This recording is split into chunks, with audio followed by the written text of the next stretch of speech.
що. Тобто таке може існувати. Що, сиве волосся?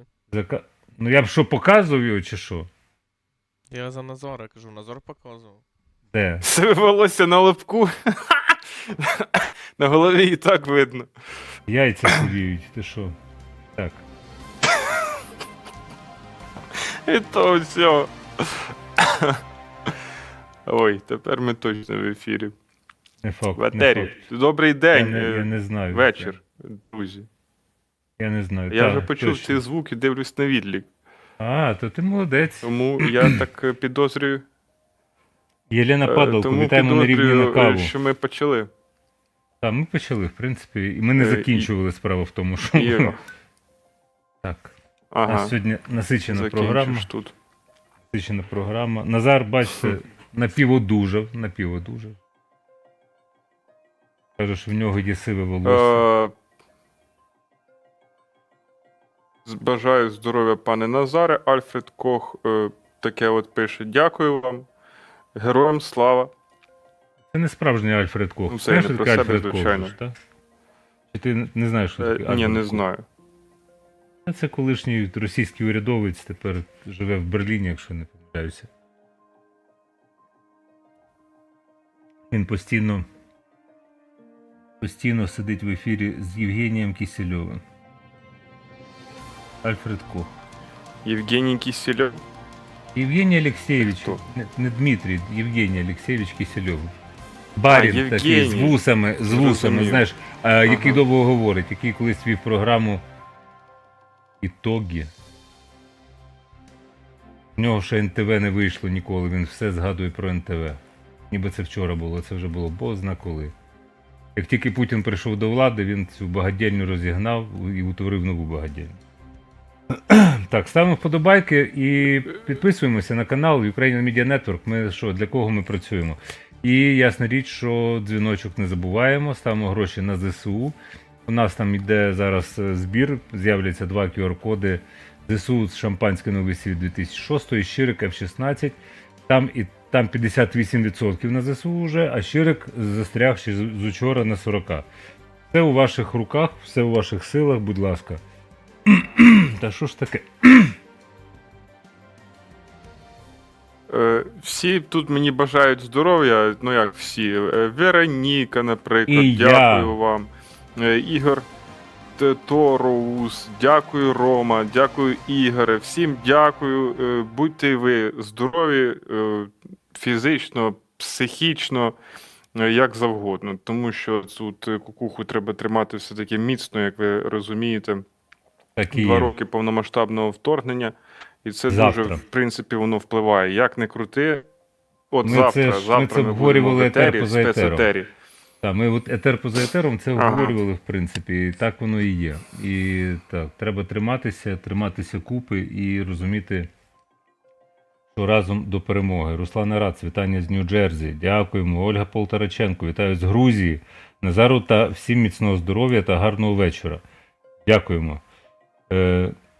F-16 везуть на волах 100%, пише Володимир Пілігрім. Володимир, ви бачили взагалі цих волів, на яких возили чумаки сіль? Мені просто цікаво. От ви пишете такий Пілігрім ви, Мамкін. Знаєте що, їдьте в Полтаву, там є краєзнавчий музей, і там є муміфіковані воли з возом, на яких возили, в принципі, сіль, чумаки. І тому Млеччиний путь, по-нашому, називається Чумацький шлях. Бачите, Назар одужав, а я щось... Будьте здорові, кашляю. пане Романе. Та я Будьте намагаюся, здорові. в принципі, не дочекаються, все нормально. Тримаємо себе в руках, на відміну від Не Дімки добре. Медведєва, у якого кукуха полетіла, Одеса, возвращайся. Ти її не танцював, бо ти не накликав на банкет, гамно. Обстрілюють Одесу, Дніпро, Київ, всі інші міста. Ходи голодний, Діма. Все, на цьому ми закінчили вступну частину. І вперед!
Вітаємо тепер офіційно всіх на початку етеру. Назар Задарій, який напіводужав, наскільки я розумію, попри все, прийшов до студії Київської.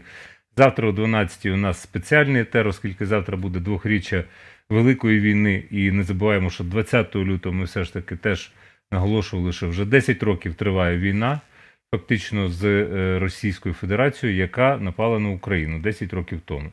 Так що завтра буде спеціальний етер, ви тому ставте вподобайки, підписка на канал, дзвіночок для того, щоб знати, коли трансляція. І тепер ми виводимо наші чарівні QR-коди, наші реально цікаві і важливі збори. Ясна річ, що ми не Лечен, ми не Федоров, ми не United24, нам з Монобанку не падають гроші на підтримку, ми збираємо народні гроші. На ЗСУ, Новий світ, шампанське, тут в мене стоїть на столі, ось воно, прекрасне і чудове. От прекрасне, чудове. 2006 року врожай, і в 2009 році воно все розфасовано.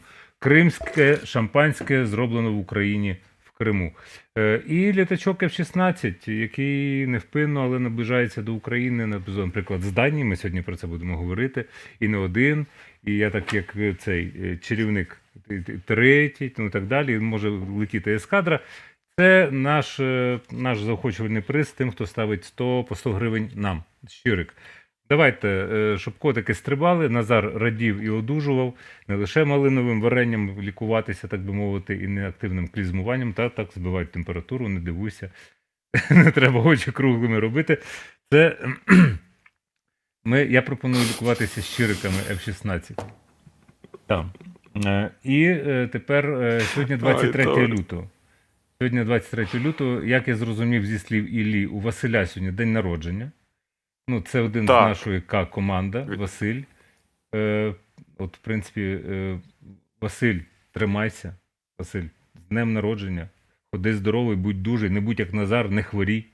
От. І сьогодні день народження у третього президента України. Віктора Ющенка. Так. Особливо намахані і упороті, як Дімка Медведєв, господи, святкують День защитника Отечества. Колись другий президент Леонід Кучма підписав відповідний указ.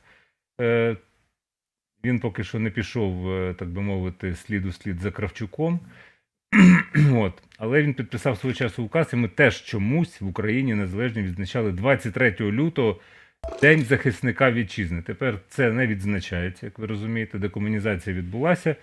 Це відзначає Кучма, сідає, наливає собі коньяк Арарат і нажирається в устілку, що називається, а краще допоміг грошима і устілками.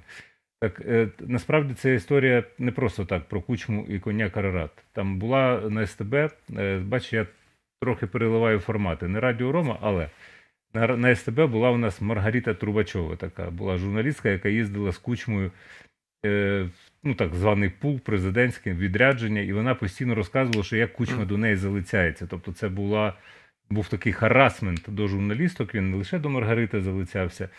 Маргарита піднімала собі самооцінку, очевидно, тому що... Окей. Так. А Кучма насправді під час одного з відряджень за свідченням журналістів у Вірменію, правда, нажрався коньяку Арарат до такого ступеня, що впав на стіл і обісрався. Або обригався. Там це вже деталі, це вже нас не цікавить. Так що Кучму геть, і 23 лютого у Пороті святкують День защитника Отечества. То тут нам, в принципі, видання ВОЗ нагадує, що це за такий день, День захисника, так сказати, Отечества. Цей день, 23 лютого 1918 року, армія цього чоловіка на фото, кайзера Вільгельма II, дала просратися щойно утворені РСЧА, ну тобто російські, Червоні армії, одним словом. Німці невеликими силами, майже без бою, захопили Псков та Нарву. Пізніше з'явилася легенда про перемогу над німцями, що пов'язувала цю перемогу з встановленням свята Дня Радянської армії, який потім перетворився в День защитника Отечества. В Україні вже ніхто і не згадає, що 23 лютого – це якийсь там день, червоний день календаря, колись у всіх була маячня, дарували просто чоловікам за статевою ознакою шкарпетки, шипер, одеколон Саша і пінку для гоління. Ну, може, труси. Може, ще труси. От, так що, як співала відома наша поетеса, «Ніколи ми не будемо братями ні по родині, ні по матері». І особливі вітання тим, хто вліз на нашу землю. Пам'ятайте, що ви з цієї землі будете груз 200. Це ми вам точно обіцяємо разом з нашими захисниками. Як то кажуть, з праздничком.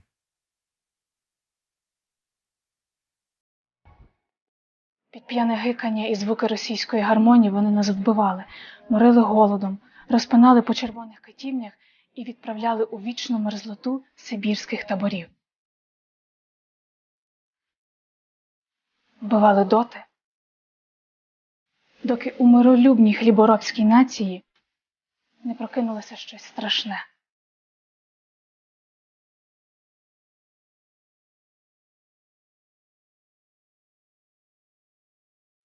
І тепер ми збираємо свої криваві жнива. Вышел, вышел быстро нахуй! Вышел нахуй, лед руки задал! Тепер на вас усіх чекає смерть. За Бучу, Ірпінь, Київ, Харків, Одесу, Маріуполь. Ви будете вбиті всі, ви, сучі виродки. Не повернетесь додому. Сдавайся, Ваня!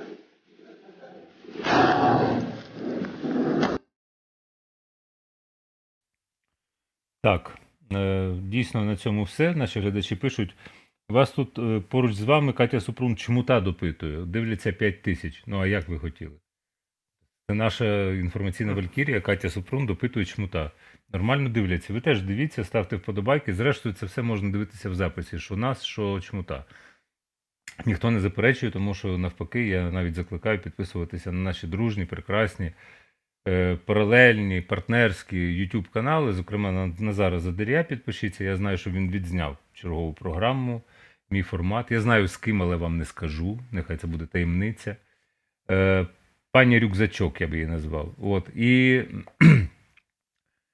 далі здогадуйтеся самі, вгадуйте, і вам буде щастя. На канал Каті Супрун теж варто підписатися. Вона там з Максом робить подкасти, і на мілітарний, в тому числі, на новинарню, на український свідок, далі перераховувати. Заманаюся, заплутаюся, зашпортаюся. Ну і на UMN, і на Scripin.ua. І на мій особистий канал, де виходитиме тепер етер поза етером. Так, Назар, що ти мовчиш, як завжди, а я оце несуся. Тут Польща, в тебе є що за Польщу Так, а сказати? це ж ти там. Ну, я накидав, так. Я вже якось рефлексував за це зерно, яке вони собі розкидують. Ну, не безкарно, я так розумію, тому що там затримали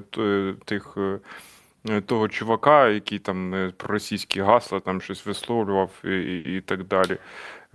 Сьогодні вже ми по версії підемо, зрозуміло. Давай, мабуть, ми так і зробимо, а потім вже щось почуємо від мене.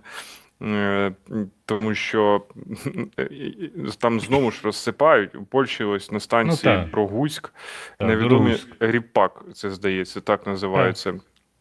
Оце чорненьке, це не вугілля, це не ріпак. Вони тепер ріпак розкидали. Причому, що Туск пообіцяв, що залізниця і автошляхи, вони будуть там набудуть якогось значення, особливо стратегічного там, і таке буде неможливо. Ну, це от сьогодні сталося знову. І про Польщу зараз я доповім, читаю чат одночасно.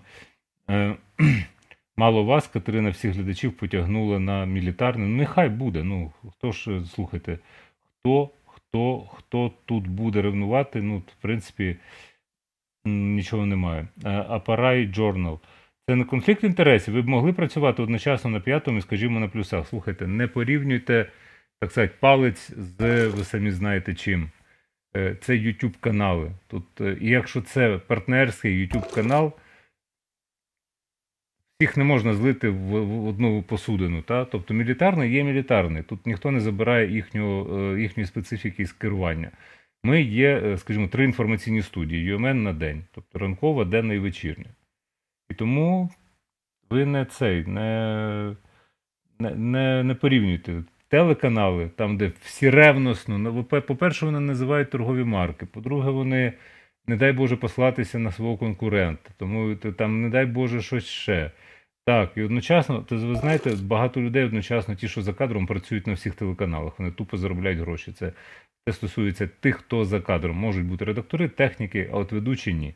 Ведучих жорсткий контракт. От про Польщу далі продовжуємо. Значить, з боку України тут відео можна фончиком давати, щоб там, якщо музика, там фон і те відео. З боку України на кордон Польщі, вже можна поставити його, запускати, але без звуку. З боку України на кордон Польщі звозять підірвану рашистами сільськогосподарську техніку українських фермерів, ймовірно, для того, щоб продемонструвати полякам, якою ціною українці отримують зерно. Це вертикальне відео, тому що це або з Тіктоку, або з якихось сторіс, я не знаю. Десь надибав. Ну і є вже фотографії і відео, що українські фермери які привезли на пункт пропуску Краківець-Корчова, ну це той там, де Саакашвілі намагався перейти кордон, привезли пошкоджену від російських обстрілів та мінами сільськогосподарську техніку. От вона стоїть і зустрічає польських водіїв і взагалі європейських водіїв, які перетинають там кордон. От, і сьогодні, попри те, що український президент Зеленський закликав польських урядовців приїхати на кордон для того, щоб поговорити, подивитися, як на місці справи обстоять, ну ніхто не приїхав. Там Туск сказав, що 28 березня, дякую, Туск, 28 березня, це навіть більше, ніж за місяць. Взагалі, клепка якась присутня. Каже, 28 березня зустрінемося в Варшаві. Отак. Сподіваюся, на той час українсько-польський кордон не буде проходити в Варшаві. Тобто, або москалі не посунуть Україну туди до Варшави. Ну, тому що треба реально мати клепку. Ну, а наші урядовці приїхали, чекали, не дочекались. І зустріч з польськими урядовцями на кордоні сьогодні не відбулася, сказав прем'єр-міністр України Шмигаль. Ну, там фотографії ви вже бачили, так? На нашу урядову делегацію, яка приїхала, от ще раз показуємо. А тим часом польському фермеру, якщо його можна так назвати, пропутінськими, ну і не лише пропутінськими, він там, в принципі, взагалі відбитий на всю голову і прапор Радянського Союзу, з цими гаслами на тракторі висунули офіційні звинувачення. Йому загрожує до 5 років ув'язнення. Вау! Як передає РМФ-24, прокуратура міста Глівіце підозрює П'єтра Г. у підбурюванні до агресивної війни проти Польщі, вихвалянні агресії РФ проти України та пропаганді комуністичної ідеології. Глівіце – це Гляєвіць виходить, там, де почалася провокація німецька проти Польщі, і після того почалася Друга світова війна. Я так розумію. Далі твоє, будь ласка.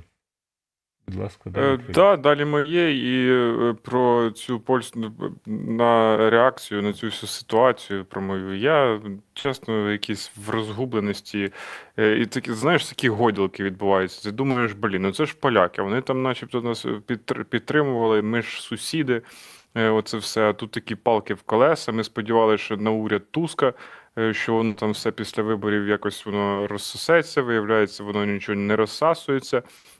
Є, ну, очевидно, ми бачимо, коли звучать подібні гасла і затримують подібних людей, отже, є зацікавленість Росії в цьому, ну, звичайно, зокрема, в цьому є воно, там, фермери, там, не фермери, не знаю, агентура Росії діє потужно.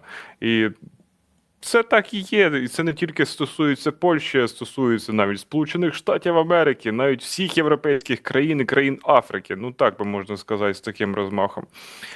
От, що дуже добре, що хоча б правоохоронці якось там втручаються в цю історію, але ефекту треба було б якогось більшого, тому що все-таки, ну, друзі, вже неодноразово було в цих студіях сказано, якого біса собі дозволяють. Там же ж поляки, здається, хочуть ці ж прикордонні пункти зробити стратегічними об'єктами, і щоб такого не було. От.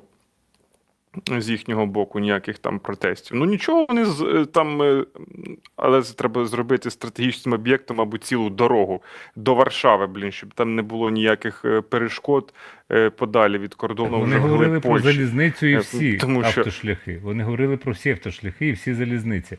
Тому що цим, значить, покидькам, які на українському кордоні витворяють отаку от маячню повну, вони ж обіцяють перекрити тепер кордон з Німеччиною і з Литвою. Ну, для розуміння. Тобто для того, щоб через Польщу ніяке зерно, ніяке збіжжя, ніяка сільгоспродукція нікуди не потрапляло. Ну, це, знаєш, це постріл не те, що в ногу, собі в яйця це постріл. Ну, я розумію, що боляче їм, але гроші ж путінські, вони... Там Deutsche Welle, як пишуть наші глядачі, зробило дослідження, де все розставили на місця, як вони їздили і в Крим окупований, ці представники цієї партії, а це партія Конфедерація, як це все відбувалося. І тепер продовження там польської і збройової теми, ну про F-16 там Столтенберг сказав, чи ти не сказав ще за Столтенберга? Сказав. Ні, я за F-16 це в нас вже буде в блоці продання, оскільки сьогодні нова угода була підписана безпекова. Тоді перетягни. Тоді Так, перетягни версію. ну тут же А ж я не поки тільки чат про F-16. процитую чат. Дуже ж- Єлена Харченко. Добре. Пане Роман, я через вас посварилася з подругою. Вона порохоботка. Живе в Італії. Сказала, що ви всі голосували за ЗЕ, а тепер ви, Романе, втекли з України. Повідомляю. Я не знаю, як Назар. Я за ЗЕ не голосував. Я за Порошенка теж не Я голосував. Я зіпсував Я за Порошенка бюлетень. голосував. Ти за Порошенка голосував? Ну от, А, в бачите, другому от у турі нас виходить, є та, в першому люди за з таким безсмертного. вибором. Люди з таким вибором. Ніхто ж їм руки не викручує. Ну, тобто кожен живе своїм життям, дає собі раду. Я зіпсував бюлетень. Я просто зіпсував бюлетень. В першому турі я голосував зовсім за іншого кандидата. Зовсім за іншого кандидата. А в другому турі я просто зіпсував бюлетень. Напроти одного я написав, що він брехло, а напроти другого я написав, що він гопник. І в мене думка з тих часів особливо не змінилася. А хто там був підписаний кимось, здогадайтеся самотужки. Так що, знаєте, і я втік з України. Я в Україні. Куди я втік? Це точно, що якась маячня. Так що передайте привіт подрузі в Італії. Нехай надсилає євро, нехай надсилає євро, ставить на ЗСУ. Ці гроші точно підуть на ЗСУ, там 58%, нам на щирих 41 плюс 1%. Не стримуйте себе, щоб котики скакали, стрибали, і вам в радість, і нам. Тепер я продовжу трошки. Зараз буде та-да-да-да-дам! Катерина і на мілітарному, і в нас. Тому що ми іноді позичаємо на мілітарному творчі доробки Катерини Супрун, яка у нас в ранковому етері, можете милуватися з котом Кокосом. У Сашка Чижа там не тільки вуглик, там ще якийсь кіт з'явився, там котоферма в них зранку, денні етери теж дивіться, ну і вечірня студія, ми вас запрошуємо. Так от, про іранські ракети Золфагар, ну і там інші, які нібито 400 штук Іран надіслав до Росії, що Вашингтон офіційно вже спростував точніше, бо про це повідомляло Reuters з посиланням на 6 джерел. Але якщо так є, це погана для нас новина, надзвичайно. Так що з себе являють ці ракети? От власне, Катерина Супрун, яка є фахівець по зброї будь-якої країни походження, зараз вам швиденько пояснить, що ж це за іранські ракети Золфагар.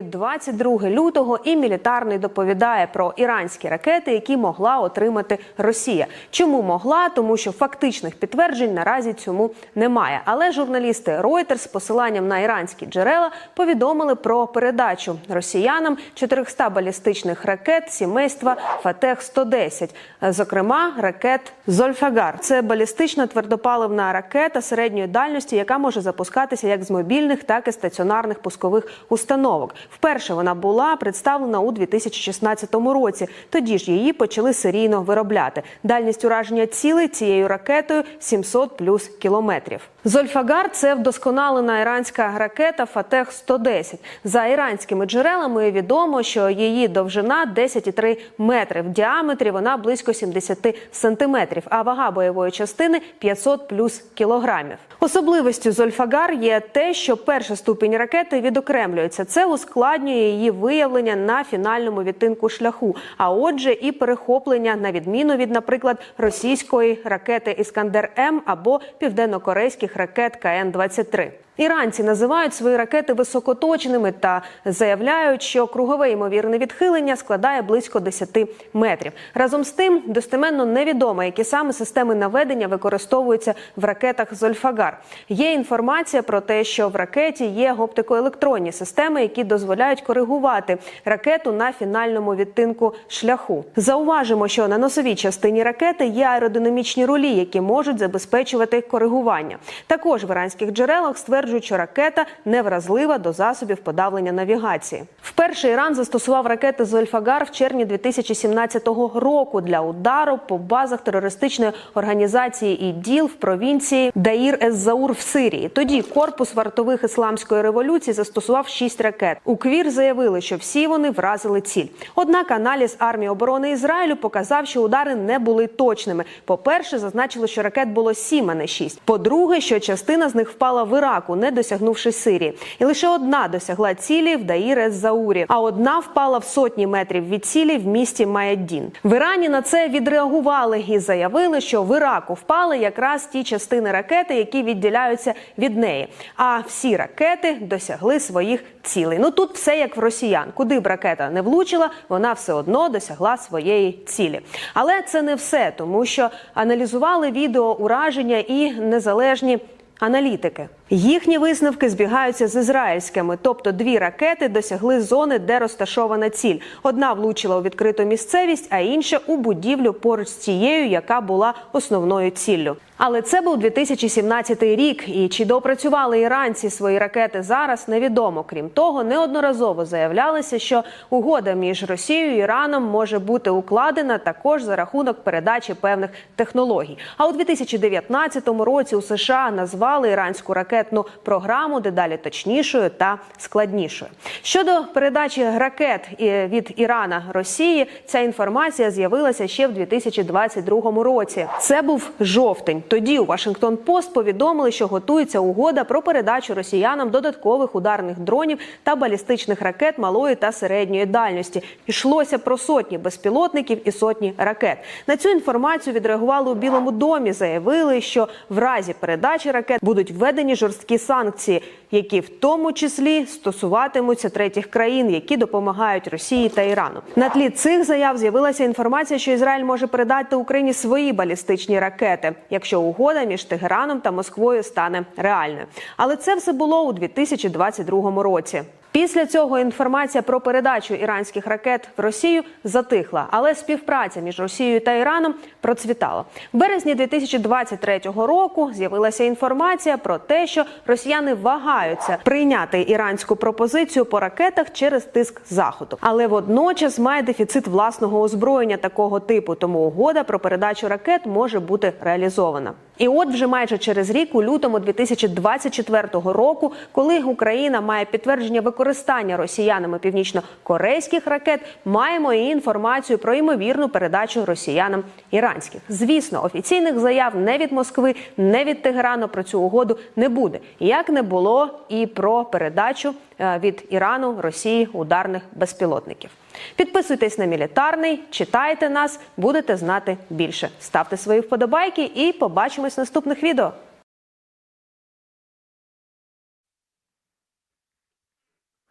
У мене ще одна новина про російську зброю іноземного походження. Про боєприпаси, зокрема, йдеться. Зараз в телеграм-канал umn.ua відправляю з посиланням це все на нашу розвідку. То, наприклад, КНДР поставила Росії 1,5 мільйони боєприпасів виробництва 70-х-80-х років. І про що тут йдеться? На сьогодні, якщо взяти наявні статистичні дані, росіяни з КНДР вже завезли 1,5 мільйони боєприпасів. Там половина не спрацьовує, а решта потребують перед тим, як його застосовувати, або відновлення, або перевірки. В чому тут вигода для Північної Кореї? Вона віддає старе, просить наростити виробництво у себе і просить натомість певні технології, зокрема ракетні технології і технології для виготовлення підводних човнів для того, щоб розвивати свій оборонно-промисловий комплекс. Таке Скібіцький повідомив. Ну і ще якщо про снаряди говорити, то на наступний рік росіяни розраховують виготовити у себе там майже 3 мільйона снарядів калібру 122 і 152 міліметри. От. Таку маємо ще ситуацію з боєприпасами у росіян. Минулого року московити...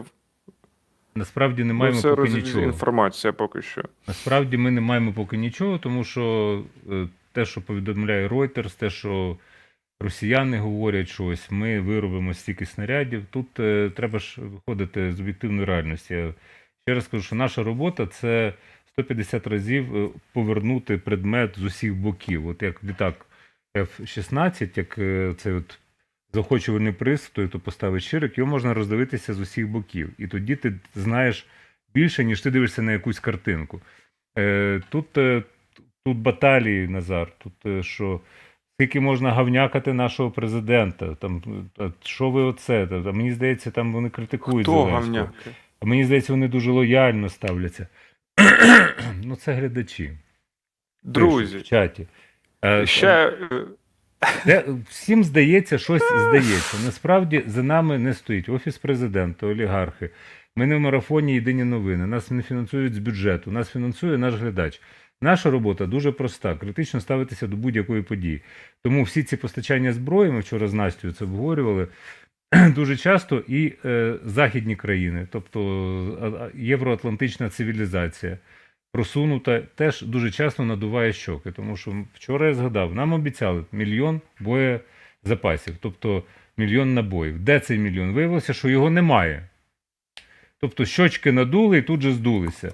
Те, що говорять росіяни, про те, що вони виробляють і зроблять стільки-то набоїв, може бути теж фількіна грамота, тому що вони за увесь час там передали тепер бомбардувальники Ту-95 аж 5 штук, які вони зробили там за певний час. І у нас був в етері експерт, який пояснював, що в принципі вони не можуть відновити в тих обсягах виробництво зброї. Це одна з позицій, я зауважую. Це не є аксіома і не є істина в останній інстанції. Тобто тут треба виходити з об'єктивної реальності.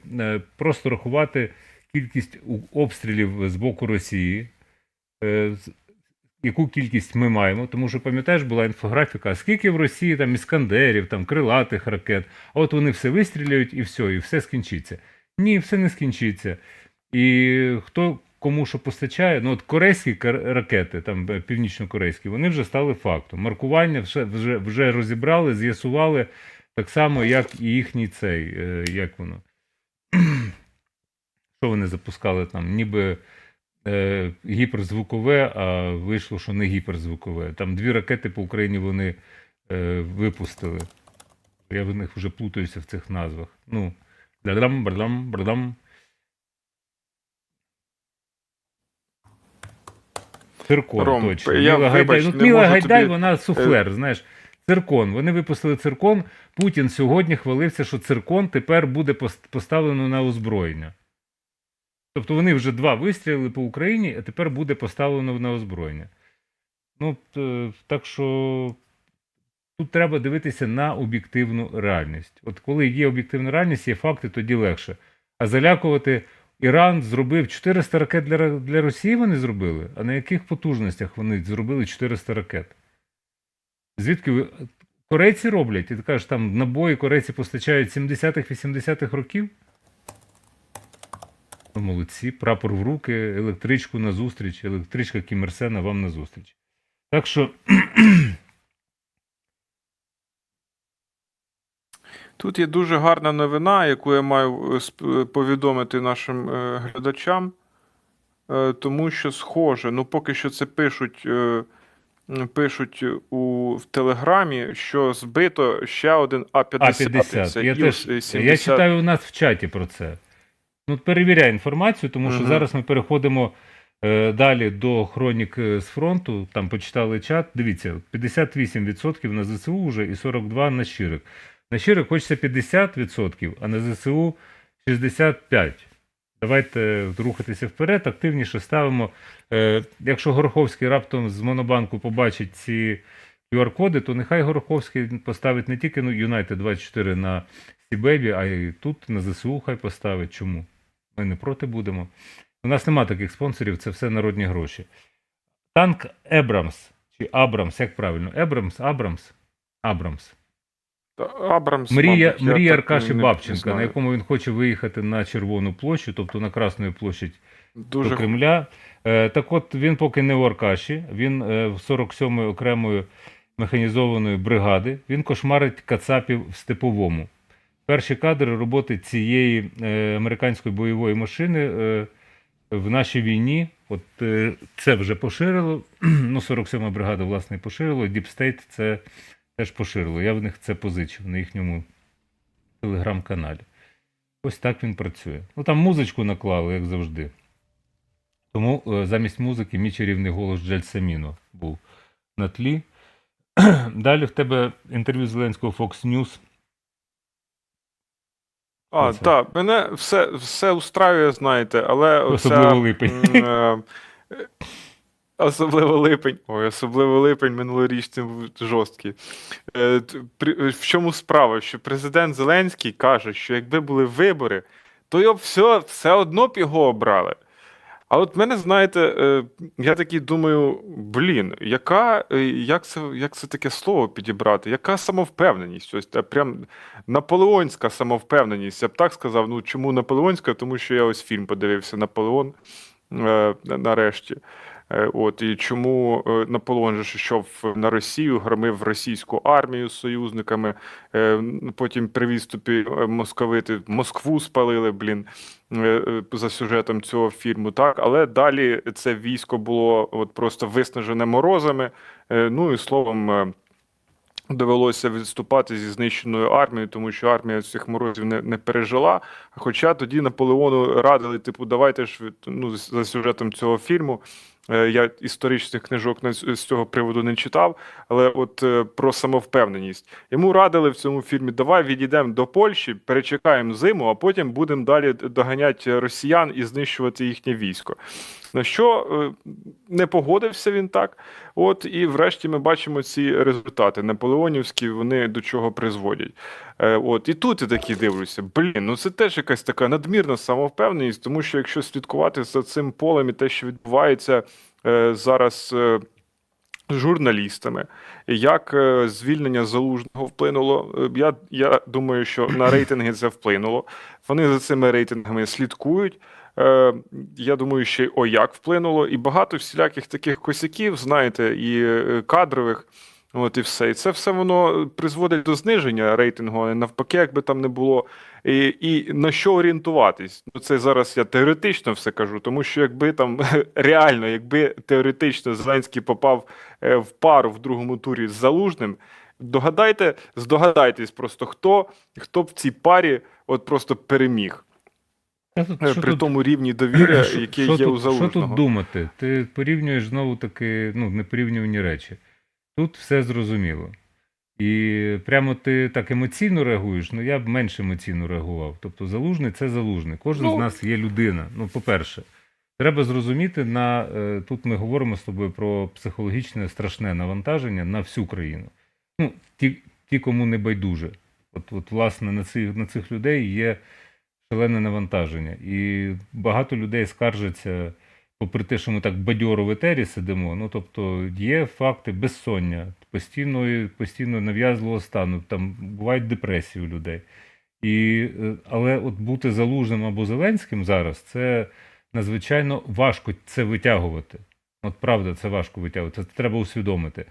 Якби настав мир, тобто скінчилася війна і вибори відбулися, я тобі скажу, що, можливо, б навіть Зеленський з радістю і не пішов на другий термін, те, що він як і обіцяв. Ми ж пам'ятаємо, ми ж його за язика не тягнули. І переміг би, можливо, Залужний. Можливо. Ну, тобто, якби він схотів балотуватися. Зараз ніхто не балотується. Зараз виборів немає. Самовпевненість в Зеленського іноді зашкалює, це правда, але і без цієї самовпевненості можна було просто спетляти в Польщу, там, як пропонували партнери. Ну, він же цього не зробив. Чи є до нього питання? Та маса питань. І ми сьогодні будемо їх порушувати. Там, знаєш, як би ви не крути, все одно, але ж це не яйця у вола, які ви крутите. Тобто йдеться про цілу Україну. Я можу повторити просту тезу, як громадянина, що рішення ухвалює президент, тому що він верховний головнокомандувач, а платить за ці рішення вся країна. Це от треба просто запам'ятати раз і назавжди. Тут нічого нового не буде. І Зеленський має пам'ятати, що люди з нього будуть питати, ясна річ.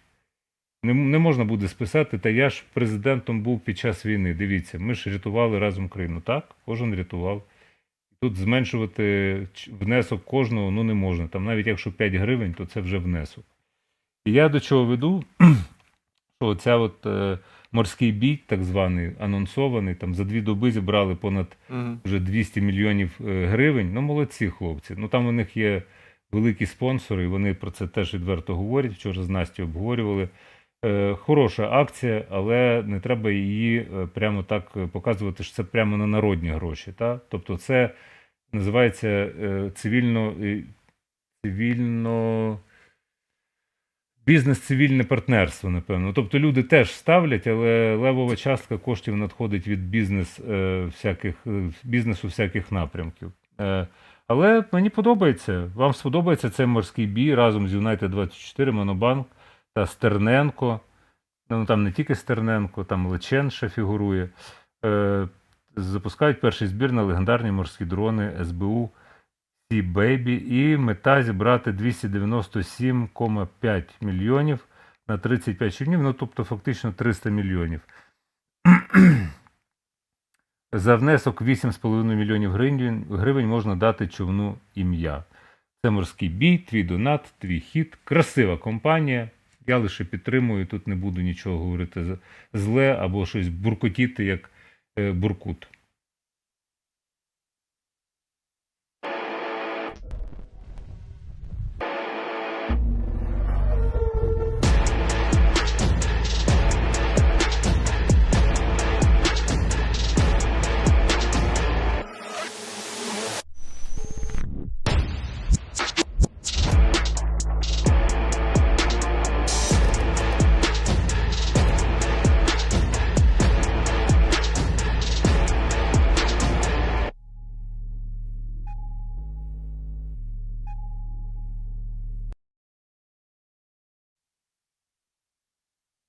Так, тут про твої оці, про президентські вибори кажуть, як бітоманія якась. Ну так, я не підтримую як бітоманію, і з радойобулу не підтримую. Так, і до чого я ще? Про те, що там зробили інфографіку, ще кілька корабликів та міст. Там от Стратком, кладовище флоту Російської Федерації. Так що цей список буде збільшуватися. Там сіреньким це поранено, тобто 22 плавзасоби, я б так їх назвав, вбито 13.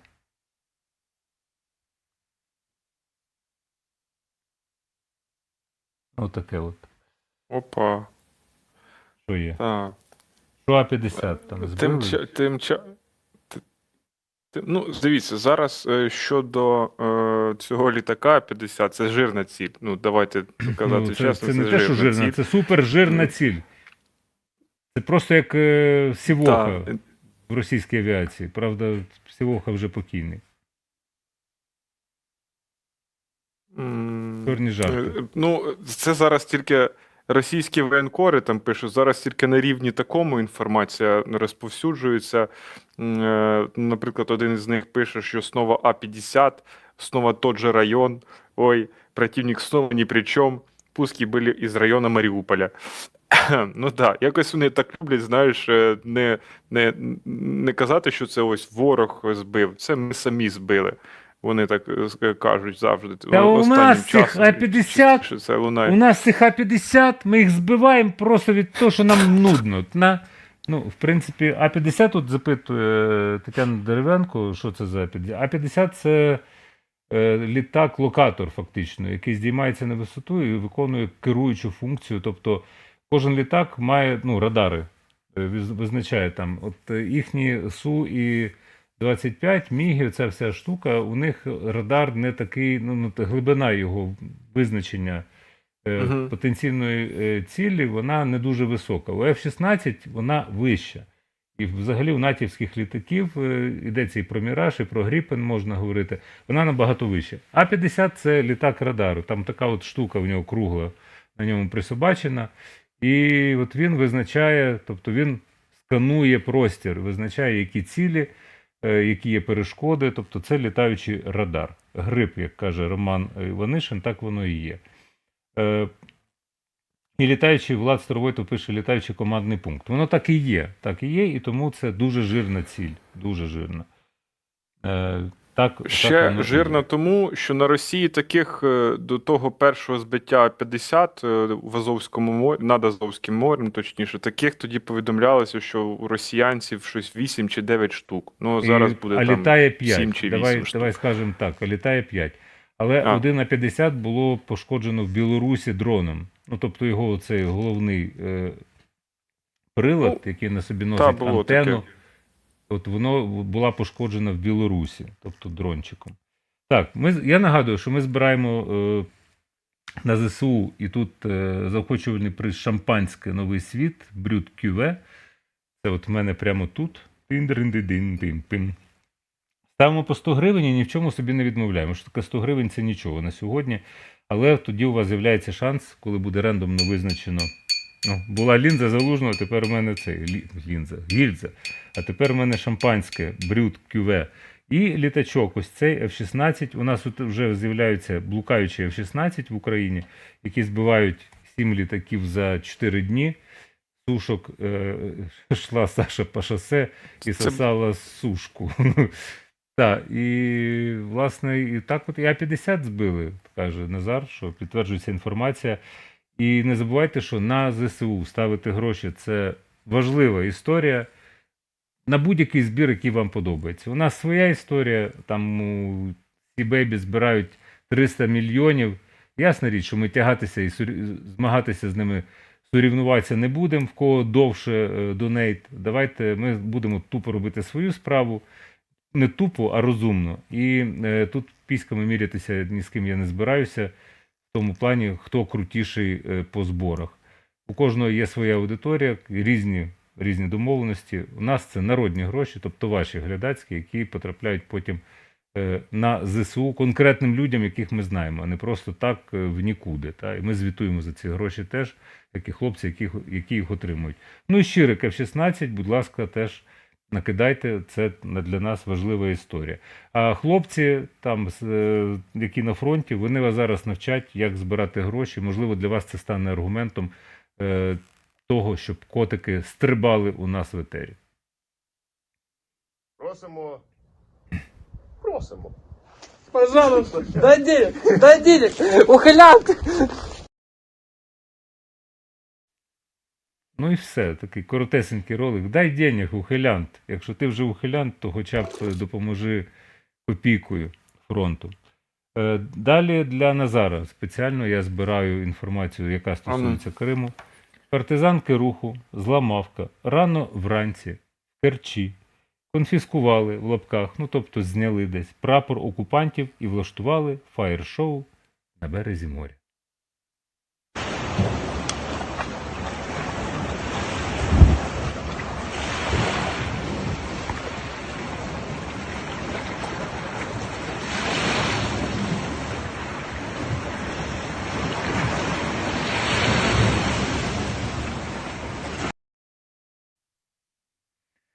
Поетична хвилинка Якщо говорити скінчилася. про Крим, Що? так, це супер, що є підспілля, там є українці, які за Україну, є, які чекають, це українські почекуни, зрозуміло, але останнім часом окупанти російські, хвиля така знову, я не знаю, просто я вже давно якось не слідкую, що там вони виробляють в Криму, але от новини доходять такі, що ми ось... Адвокатів вони почали щемити, затримувати. Один день тому ось представниця президента в Автономній Республіці Крим Таміла Ташева повідомляла що було окупанти затримували адвокатку Лютфіє Зудієву, це і кореспондентка видання «Грати». Було ось таке, були обшуки. Ну, як завжди, в них ці облави відбуваються, і людей просто незаконно таким чином затримують, от потім відпускають. Ну, словом, чиниться всілякий тиск на кримців і тих, хто там має українську позицію і якимось чином її висловлює. Ще є такі люди. Ось, наприклад, що Лютфіє у статті для Newsweek писала, ну, цитую: «У себе вдома в Криму я майже завжди лягаю спати одягненою. Очікування того, що на світанку в будинок увірвуться озброєні люди, вкоренилися в моїй свідомості і змінило мій щоденний режим сну. Ви не просто чистите зуби і лягаєте спати, ви обов'язково заряджаєте свій телефон, фотоапарат, павербанк. Ти не можеш вимкнути телефон, навіть якщо він тобі набрид, або перевести його в сплячий режим на ніч, тому що в будь-який момент може прийти повідомлення про черговий обшук або затримання. І це та гірка правда та реальність, яку створили окупанти в Криму». Ось така десь ситуація відбувається. Так. Угу.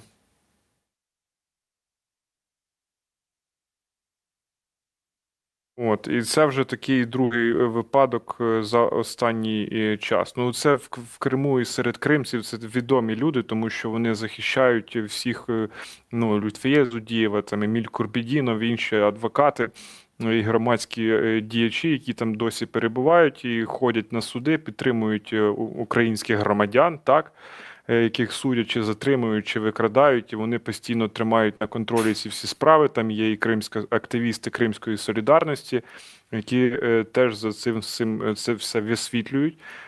Ці всі беззаконня і злодійства російських окупантів фіксують, ну, відповідно, цих людей так само щемлять. Поки що такими способами, а там, ну, наприклад, з останніх резонансних таких незаконних затримань, то це про Нарімана Джеляла йдеться, першого заступника голови Меджлісу кримсько-татарського народу, то він досі перебуває в застінках і, звичайно, окупанти його не збираються відпускати. Та й от така ситуація. Ну, це окупація, там життя своє суворе, тому що там росіяни перебувають і в будь-який момент можуть вас затримати, а потім катувати і допитувати. Ось і все, що відбувається, і ми це все, в принципі, це кримська така тема, вона нормальна важлива. практика для окупантів. Кримська тема важлива, тому Ну, що і з да, Криму і- все почалося, ця війна 10-річна вже і Кримом, як то кажуть, і має завершитися. Давай далі рухатися, тому що часу то не так багато насправді. Тут Ага. це кримсько і прикримська тема, тому що я надибав це відео. Це Радіо Свобода, Крим Реалії. І тут треба слухати жінку, і вона розказує самотужки. Її звати Софія Біла, мешканка Херсонської області, як вона врятувала 3 бійців ЗСУ від окупантів. Я їх устріваю, наші солдати, наші українці. Вони ж нас захищають. Ну як їм не дати допомогу?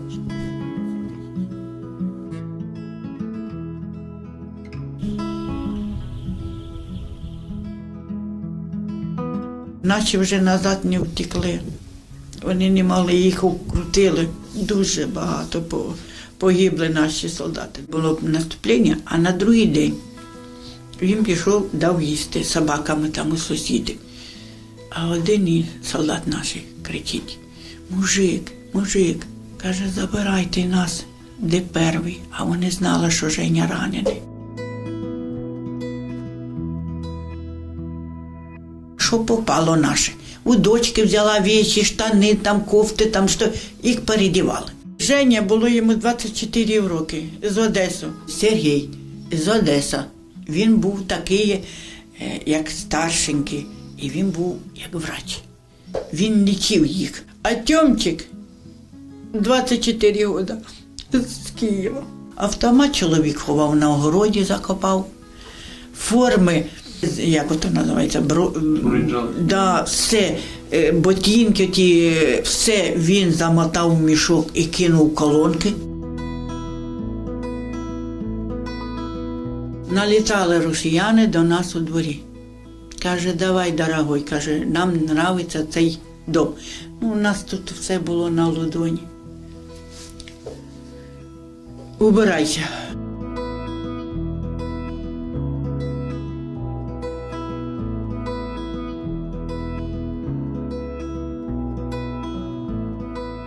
Ось я цьому диванчиком вивезли ми його. Тьомчика. Тряпки, мішки, ну взагалі, що попало, напхали йому, натрамбували, качки зверху. І Серегу. У нас Серега був такий худой, високий, бородатий. Дали віші грязні, ну, ми його наділи як борщ. А я йому ще дала відро з яйцями, що він держав упереді. Як ми проїхали 6-й пост, заїхав у Білозорку. Боже, в мене сльози текли, горошок.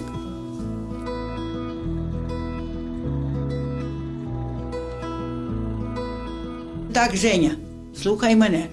Ти мій син. Тебе звать Льоня. Тебе 3 діток. Жінка дітей відправила на Польщу, а ти остався з нами. Документи згоріли. Посадила його ззаді в машині, дала йому той телевізор здоровий.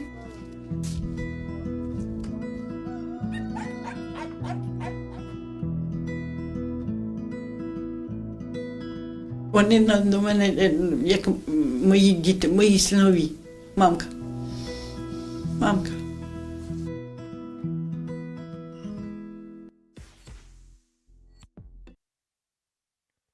Ага, повертаємося до студії. Ну, дивіться, ця жінка не мобілізована.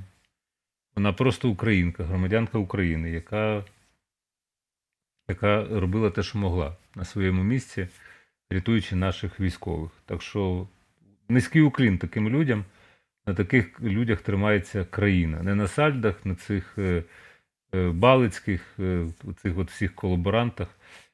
Що тут пишуть? Уже 2 літачки? Які 2 літачки? Що? Ну, я дивлюся поки що А-50. Пишуть, і ще пишуть, що може бути збитий Іл-22, якийсь там щось таке. Ага, тобто як завжди, ми з Тамарою ходимо пари. Що збиває їхню авіацію? От я просто, в мене якась загадка, в мені вирує загадка. Розумієш? Я не знаю. Але тут є з мотивуючих відео, щоб ви носи свої не опускали і руки. Ота от вся ця історія з кринками, де москалі ніби поставили свій прапор, 2 прапори поставили. Можемо це відео подивитися, я його коментуватиму, але на початку його прокоментує найкраще Карась. Карась, який Женька. Карась, який розкаже, що почом хокей з м'ячом.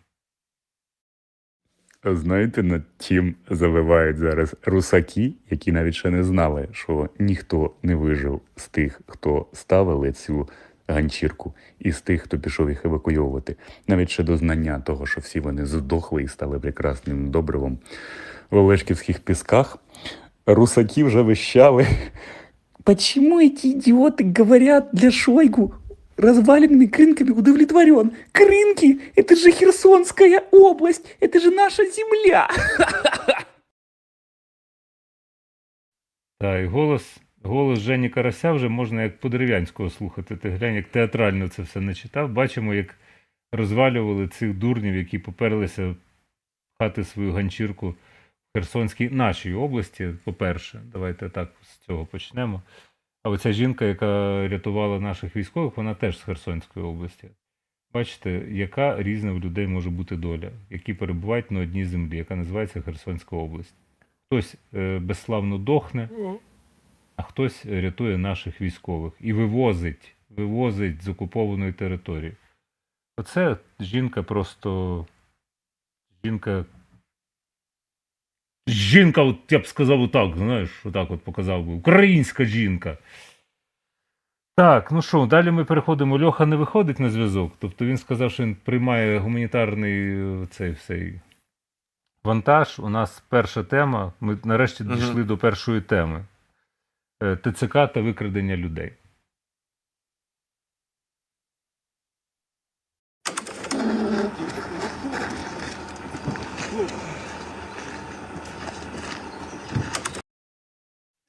Що стало причиною? Там вчора наш колега, який мій друг і знайомий багатьох, він був у нас на пізньому вечорі, Олексій Масло.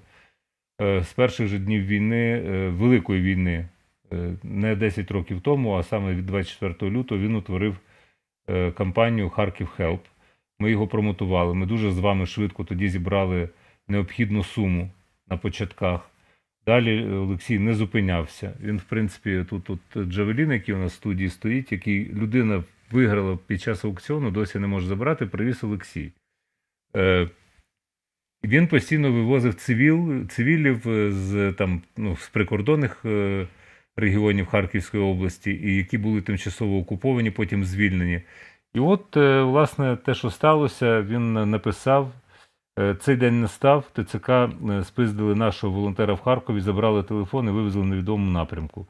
Олексій написав, він співзасновник волонтерської організації «Харків Хелп», однієї з найбільших організацій, яка закриває потреби військових, цивільних та людей з деокупованих територій. Вони зараз більше з військовими працюють.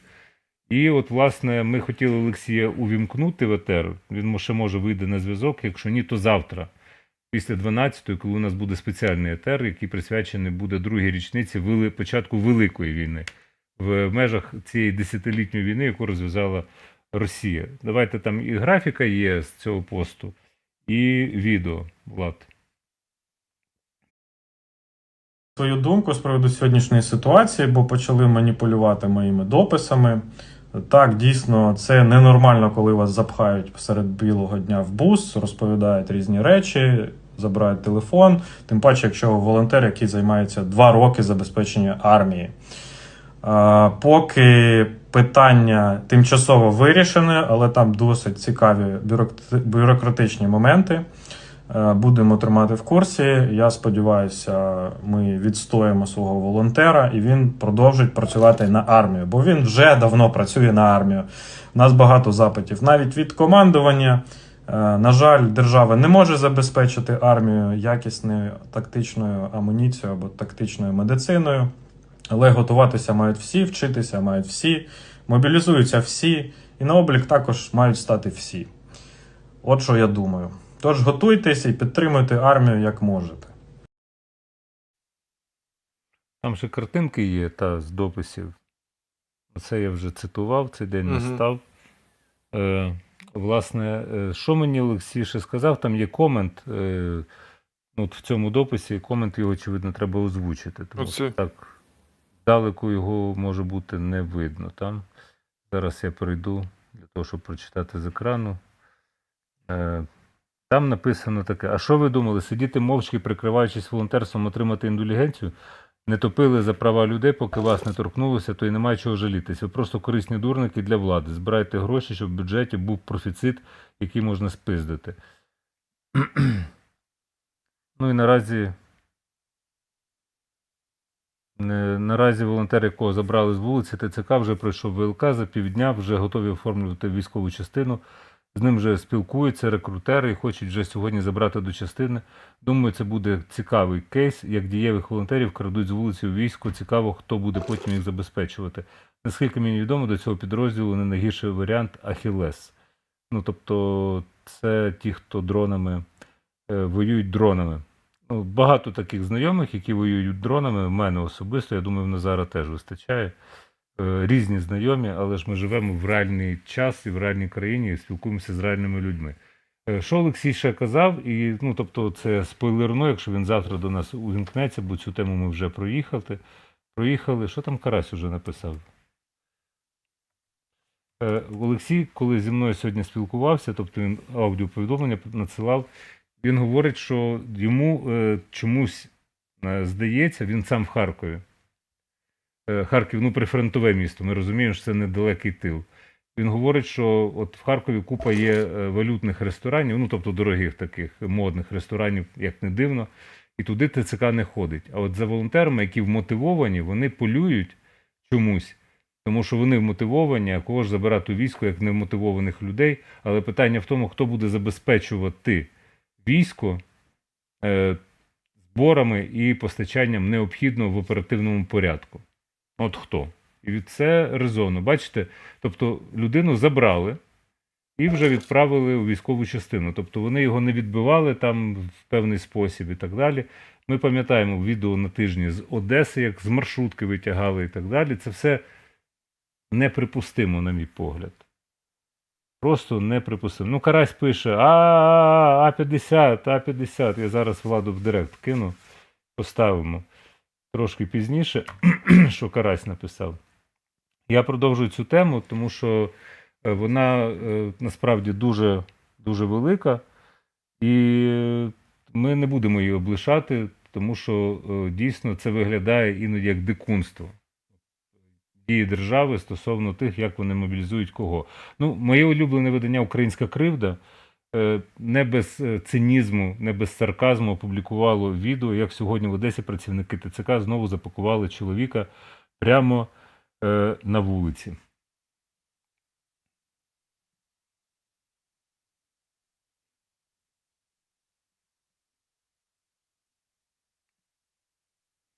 Що ти там написав? What? Назар? І тут. Так, просто я ж, знаєш, поки був відсутній в етерах, то я не особливо там стежив за новинами. Я таки приходжу в офіс і питаю, а це що, правда? А це правда? Та, правда, все так. І це правда. Я кажу, а 4 тисячі військових, які ще не були на фронті, це от реально так озвучувалося? І це слова Арахамії виявилися. Голова фракції «Слуги народу» каже, що під час аудиту були виявлені цілі підрозділи українських військових, які за 2 роки повномасштабної війни жодного разу не були на фронті. Блін, ну це велика така кількість, 8 тисяч за його даними, і це, можливо, ще не кінцеве число. Це такі, думаю, це ж це історія, як десь ділися 26 тисяч дронів, про які Зеленський говорив на тій прес-конференції своїй. А далі я ще собі такий думаю, круто. Ми бачимо ці кадри, ми бачимо знову, ну це те, що публічно стає відомим, історія з волонтером, якого викрадають. У нас є особиста історія, як нашого колегу десь так пакували, теж незаконно, ну забирати людину, а потім забирати ще її речі, це не функція співробітників ТЦК, і це точно незаконні дії, якісь відбуваються. Це в Харкові, і ти такий це, потім... це в Харкові, і це люди відомі як за іншу волонтери. людину кажу. Це люди відомі як волонтери, Так, тому що так. в Харкові не живе вже 2 мільйони людей, це теж треба розуміти. І Олексій, в принципі, говорить, що всім відомо, ті, хто відвідують ці дорогі ресторани, скільки коштує відкупитися через ВЛК. І така кількість тих, хто відкупився, вона досить велика. От Олексій би нам це все розказав на включення, але включення не буде, тому що він, я дивлюся, він не читає навіть повідомлення, там останнє прочитав на початку етеру, тому вимагати від нього щось зараз сенсу ніякого немає. Я йому сказав, що якщо сьогодні не вийде, то тоді давай завтра. Так, він не прочитав мої 3 повідомлення разом з лінком на Mixcall. І тут, розумієш, це те, що, там кажуть, Сирський наводить аудит, проводить аудит Сил оборони. Тим часом британська газета Evening Standard, теж, я не знаю, наскільки це прямо аж таке солідне видання, до завершення другого року Великої війни зробила круту обкладинку з військовим 93-ї бригади Холодний Яр. Власне, це там, де воював Рома Ратушний і загинув. Вже потім звернули увагу на непримітний шеврон. Комбриг 93-ї сміється. Сподіваюся, що він мав на увазі комбата. Там, якщо збільшити, там написано «Нема ворога страшніше, ніж командир довбойоб». І це, хлопці, на фронті не раз так бувало, і дійсно такі відгуки є. Тому їх не будемо приховувати. І зараз я трошки чат почитаю, бо тут пишуть Володимир Стешенко, Ромчик, земляче, подзвони Єрмаку, бо він керує, щоб присвоїв Герой України тій жіночці з Херсонщини. Боженька, яка жіночка? Герой дійсно. У мене нема телефону Єрмака, я з ним не на зв'язку, я з ним не бачився ніколи. Не збираюся бачитися і дзвонити. Я перепрошую. Романе вам буде гарно з вусами, це взагалі нікуди.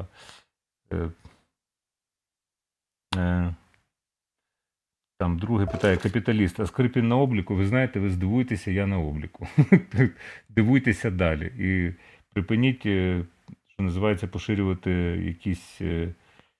якісь абсолютно неадекватні чутки стосовно мене. Анатолій Амброзій. Роман Кулик допис опублікував. Який? Де допис? Ви про що? Далі рухаємося по версії. Там правки до закону. І я такий думаю, це взагалі абздець. 4 тисячі правок між першим і другим читанням. Ну, щоб не сказати грубіше, тому що можна сказати, але толку з того мало. Блін, я такий думаю, питаю у Насті, ти пам'ятаєш, щось там було? Чи тут 10 тисяч поправок якихось вони загнали? Вона каже, да, це була типу земельна реформа. Ну так от вони її ухвалювали. І там такі були правки на рівні там комани, там ще щось слово якесь там. Ну я ще розумію там за слово, яке там важливо в ці юридичні формулювання. Тому що ми вже бачили, що таке множинне громадянство, яке не дозволяє українська конституція.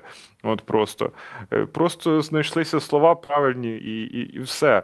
А тут, думаю, 4 тисячі поправок між першим і другим читанням. Скільки це вони будуть їх мусолити, скільки вони їх будуть розглядати, що це знову за поправочний цей спам, коли вже треба. І вони, як виявилось до того, як стало відомо, що ось такий буде законопроект про мобілізацію, то виявилось, потім написав міністр оборони Рустем Умєров, що вони над цим законопроектом мобілізаційним всією владою там працювали півроку.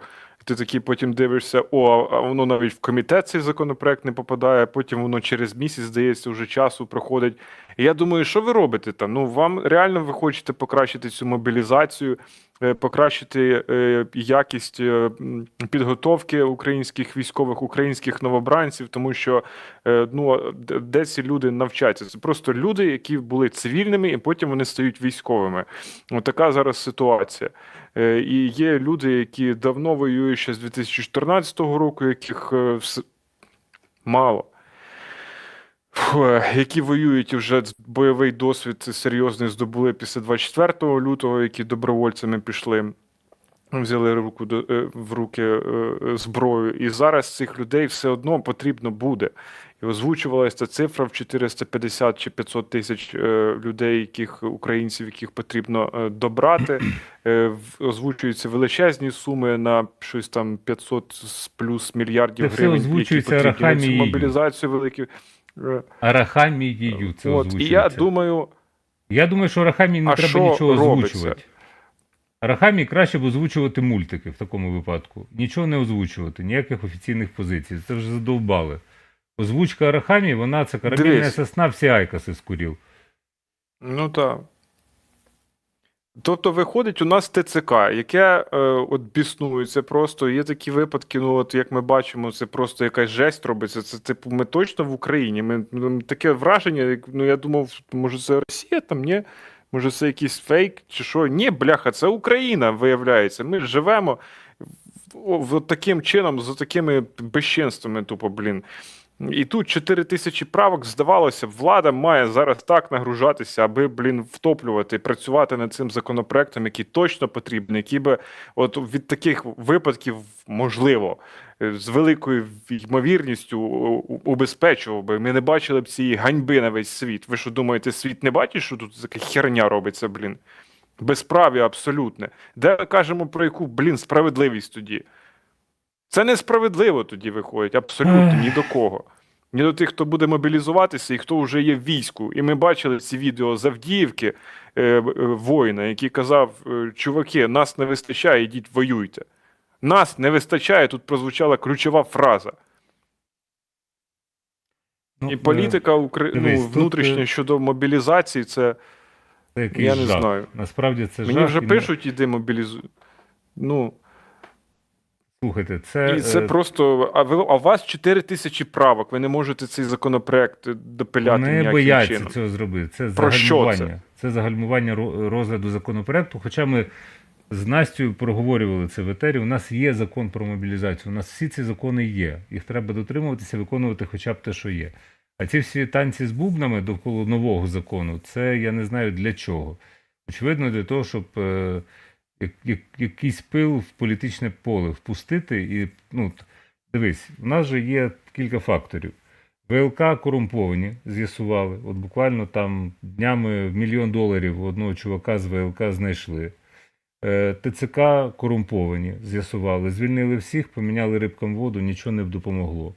Міністерство оборони корумповане по закупівлях для війська. Принаймні було. Правильно? Облік, в принципі, не вівся попередні роки, тому зараз такий бардак в армії. Про що Олексій мені писав, тобто записано його голосом у голосові повідомлення. Він же говорить відверто, треба ставати на облік і треба бути корисним, але це треба, щоб це було унормовано, це не унормовано. Тобто я про це вже говорю, ми про це говоримо вже скільки часу. Бо оці всі маршрутки, це дійсно як українська кривда і свиня, яку пхають там в кузов автівки. Тим часом міністр оборони України та головнокомандувач ЗСУ у Львівському рекрутинговому центрі посеред робочого дня. У центрі рекрутери надають інформацію щодо вакансій, також супроводжують кандидатів на шляху до призначення на обрану посаду в армії. Незабаром такі будуть у кожному місті. Це незалежний об'єкт від ТЦК, де не вручають повісток. Це пілотний проект, покликаний побудувати прозору та ефективну модель залучення до українського війська. Завищених по наданні клієнтських послуг, ніж це комплектування.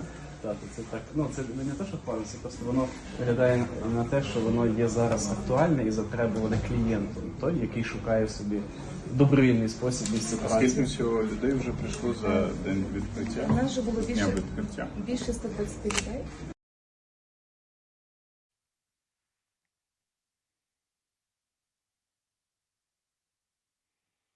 Так, далі рухаємося далі. Далі твої дві теми, ці от про прикордонників. Далі про такі смішні речі відбуваються, що це просто капець з цими ухилянтами. І вже сьогодні я побачив там, я не став цього публікувати це в нас в стрічці umn.ua, там знайшли просто ухилянта, який не доплив. Словом, так тікав від війни, знайшли. що загинув. Так, труп знайшли. А далі про смішне про ухилянтів. Це є на Регіоналіті, телеграм-канал такий, підглянув, звичайно, де я міг це побачити.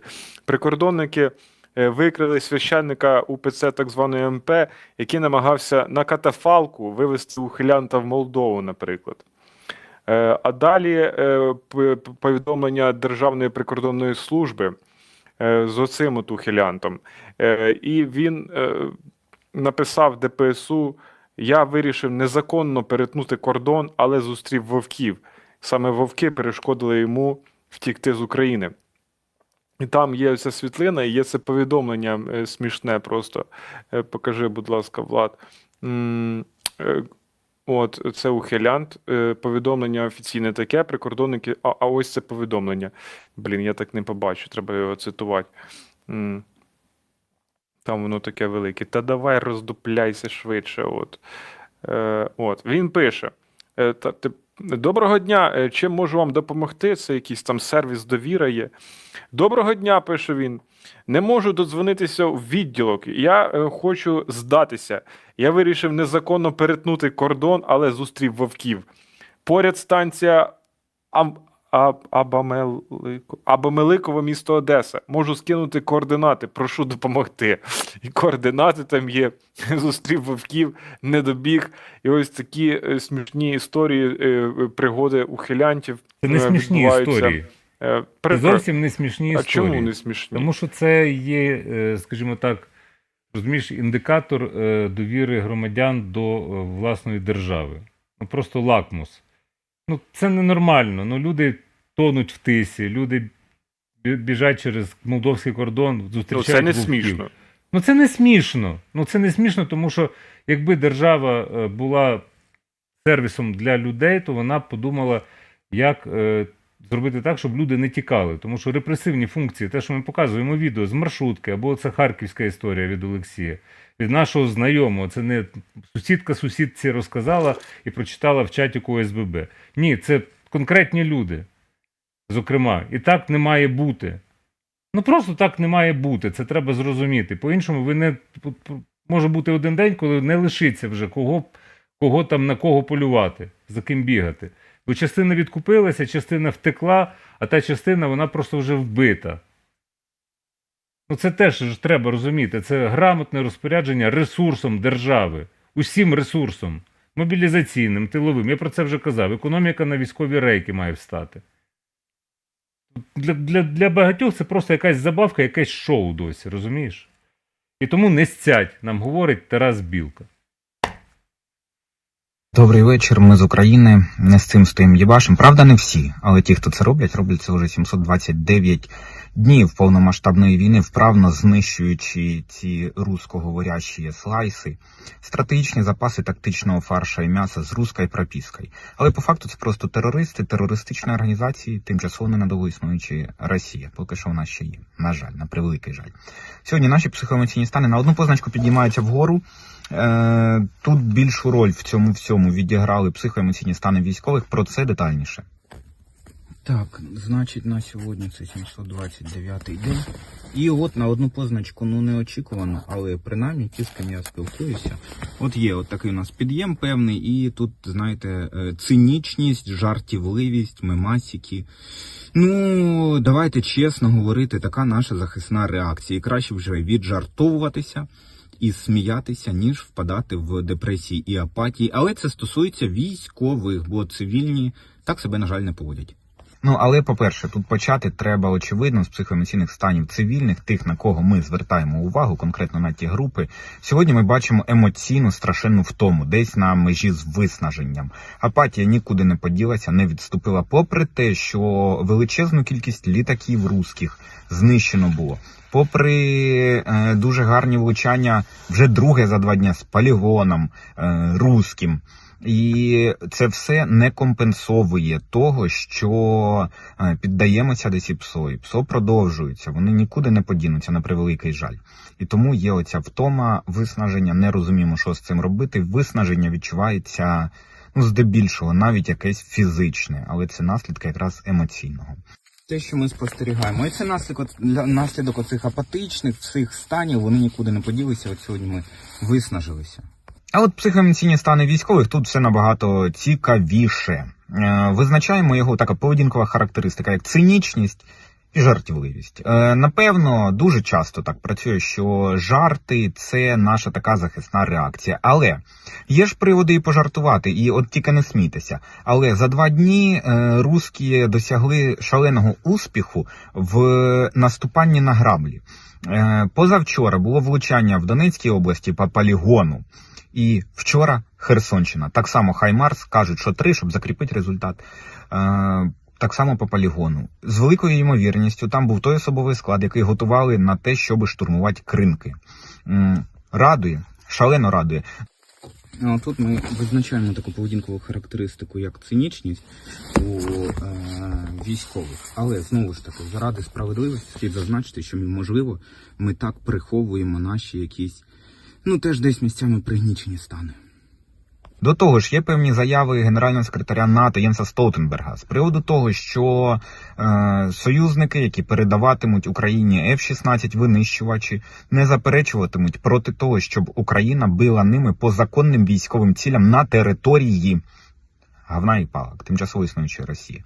Єдине, що це, знову ж таки, слід дочекатися тільки цих літаків. Процес дуже нешвидкий, раніше літа, я впевнений, вони не будуть у нас.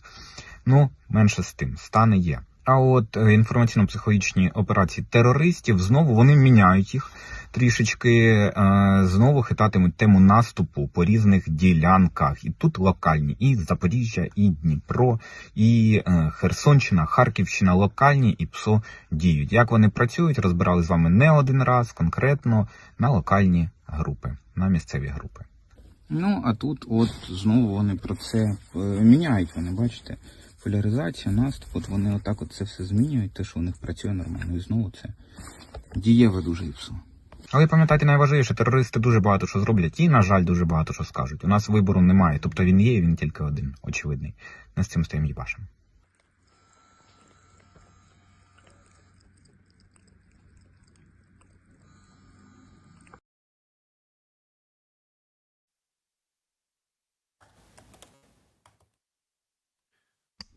Так, Петля.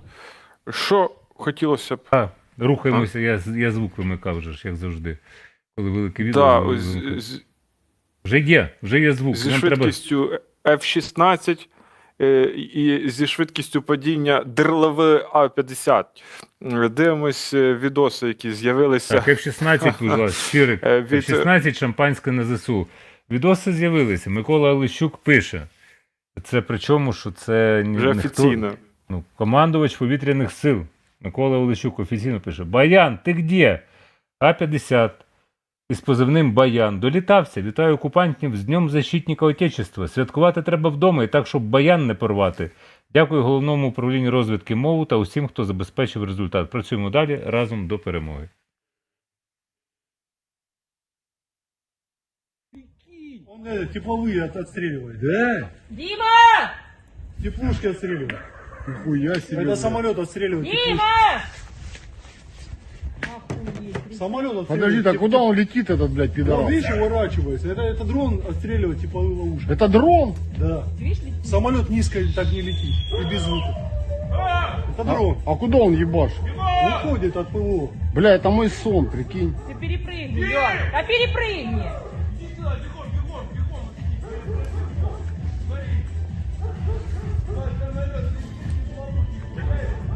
Самолет, да, да. Тепловые ловушки отстреливают.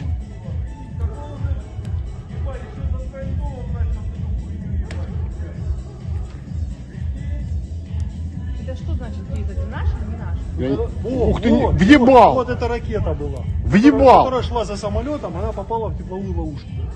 Она ударила в нее, не в самолет. Бля, въебал! О, попали. Охуеть! Попали. Въебали, прикинь! А куда он упадет, блядь? О, нихера себе. В Каньку. Несколько, не в Каньку. Туда, на Лиманы. Прикинь, за ним несколько шло ракет, получается. Одну вот там попала, а вторая вот попала в самолет. Откуда он летел? Бабка отбили. Вот сука. Подожди, а что это гудит? Это поезд. Это где-то он упадет у нас, прикинь? Не у нас, там, на Лиманы. Я тоже в новой деревне опять. Дальше.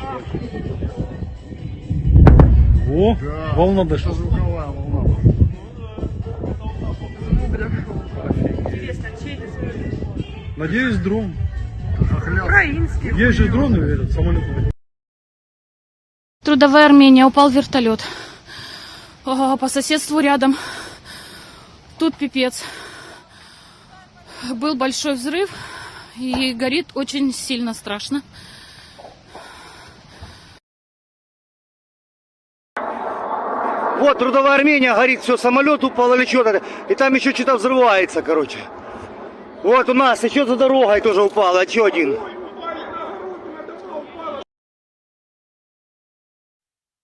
А це звідки стільки відосів? Це ти накидав чи що? То це ж перші відоси, які почали з'являтися. Більше Ні, так інших я взяв я не Олещука, бачив. там тільки А. один. Чудовою Ну, озвучкою. Олещука один і він короткий. Ну та, Да, там і ми вже другі почули два. все, що Олещук там публікував. А другі два Ну, звідки? І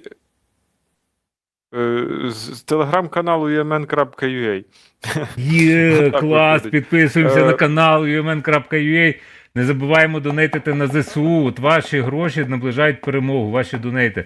І щирик F-16, давайте, давай, 60 уже на ЗСУ. Вау, є! І давайте 45 нам на щирик.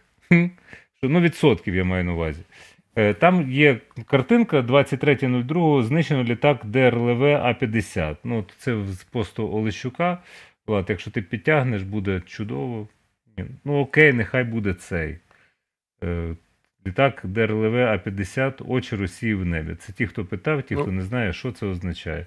Це все є на Да. телеграм-каналі UA War Infographics, споріднений з Deep State. Ну, в принципі, можете роздивитися, що це означає. Ну, от збитий. Не тільки він один, я так розумію. Але знаєш, що мені найбільше сподобалося, Назар? Ну, В тому відосі. Ну, той, що від Олещука. От ти, от вгадай. Давай пограємо в гру, вгадай, що мені сподобалося в тому відосі. Ну, очевидно, нахрюки росіян. Жорсткі. Це ж можуть бути не росіяни, а наші, які там на окупованих територіях.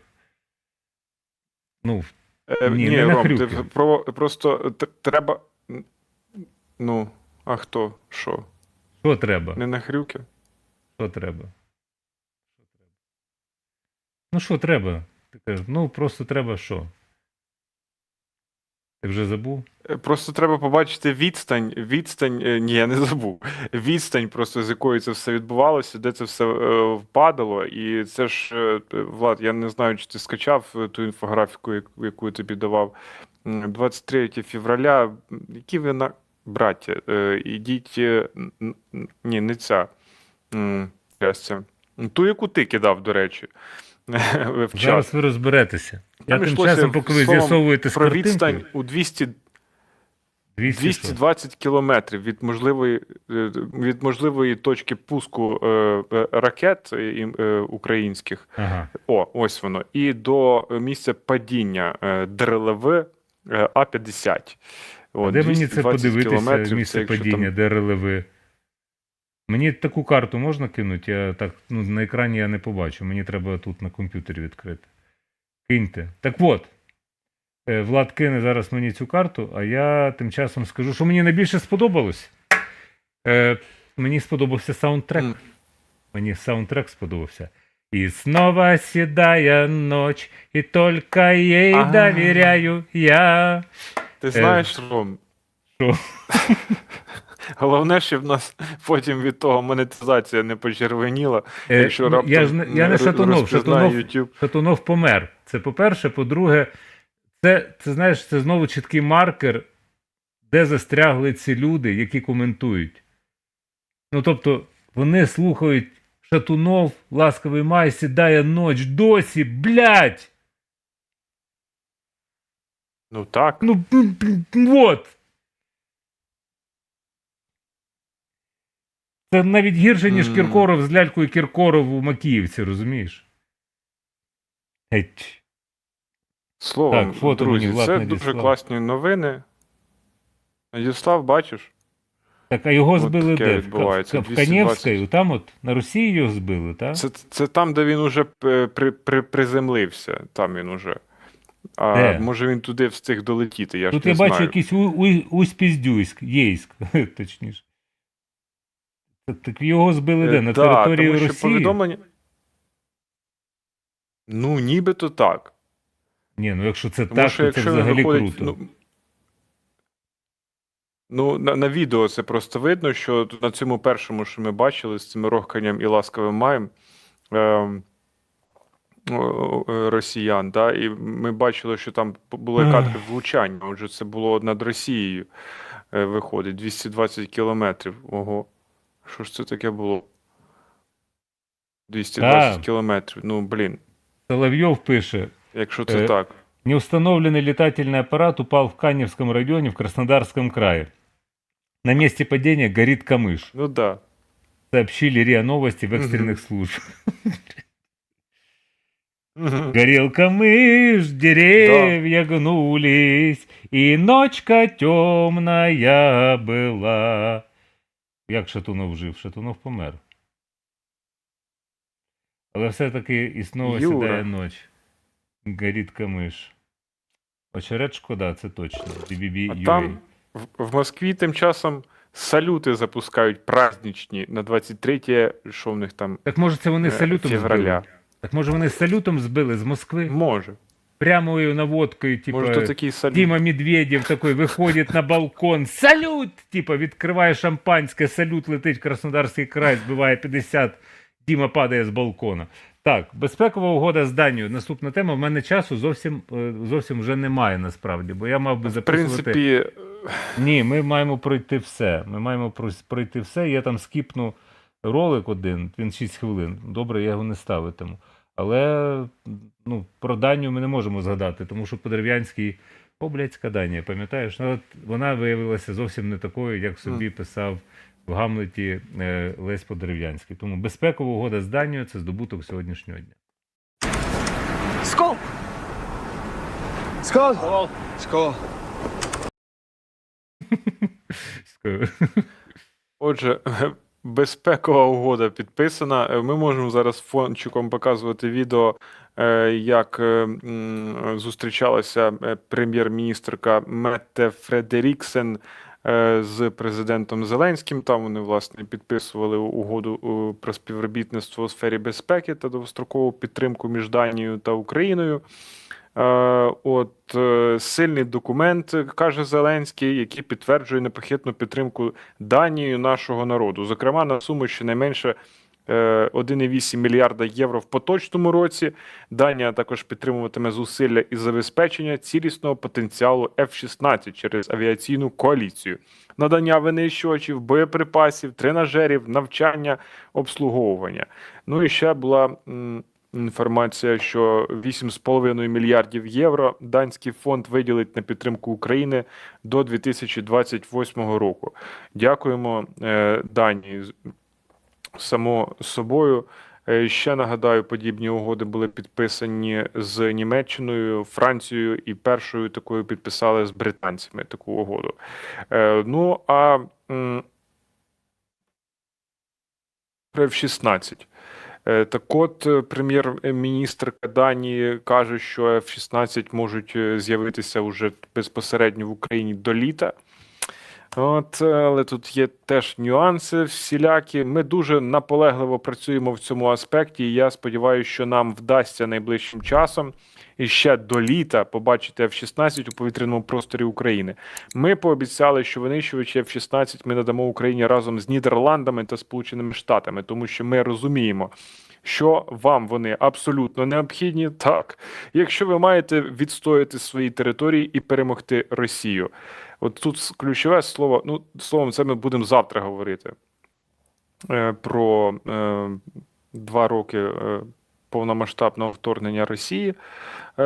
А тут про F-16, які можуть бути до літа, постійно там вже були на початку, наприкінці минулого, точніше, року, заяви, що ось на початку року цього вже з'являться F-16, потім казали, перша декада 24-го року, зараз з'являються заяви, що до літа, то чи влітку то буде, чи то вже до літа, незрозуміло. В чому, власне, ми будемо це відео дивитися United 24, там, де наші тренуються на F-16? Так, його треба дивитися. Будемо. Тоді дивимось і далі будемо про це говорити.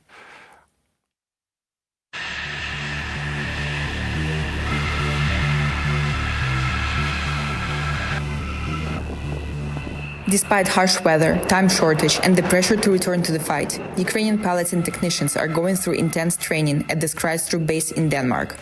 Well, combat experience is a thing that is really hard to overestimate, but still it is a really condensed program. I think the biggest boost here is not that combat experience, but the motivation to go back and keep fighting. It is really super fun jet to fly. I'm not saying that MiG that I flew before is super boring, but the F-16 is definitely more agile. It feels like the jet wants you to fly it more aggressively. The F-16 is highly complex. Ukraine has never had access to such an advanced system. It's an immense challenge for the technicians who will be responsible for the jet's maintenance. Спочатку, як ми тільки знайомилися з цією системою, вона нам здавалася незрозумілою і нереальною до інтегрування в Україні. Але зараз я розумію, що це дуже спрощує роботу, економить час. Це дійсно варто того, щоб ми просувалися вперед. Якщо ми хочемо розвиватися як країна, як структура в повітряних силах, ми повинні черпати цей досвід в різних країнах, які вже давно переступили цей етап. For Ukraine, the F-16 is crucial, especially now, as Russia is intensifying its attacks. With the F-16, the pilots will keep enemy aviation from Ukraine's borders, minimizing the threat of glide bombs on civilians and soldiers alike. The F-16s will make Ukraine stronger, and Ukraine is grateful to the coalition for coming together to help Ukraine secure its sky. Even if we were both European countries, there's a big difference between our cultures, and I think both sides learned a lot from that and made good friendships. We are in this together. In July 2023, Ukraine and several other countries have formed the so-called F-16 coalition. The coalition is led by the United States, Denmark and the Netherlands. Other members include Norway, the United Kingdom, Greece, Luxembourg, Canada, Poland, France, Romania, Belgium, Portugal and Sweden. The coalition is working on the transfer of aircraft, training of pilots and maintenance personnel and preparation of infrastructure.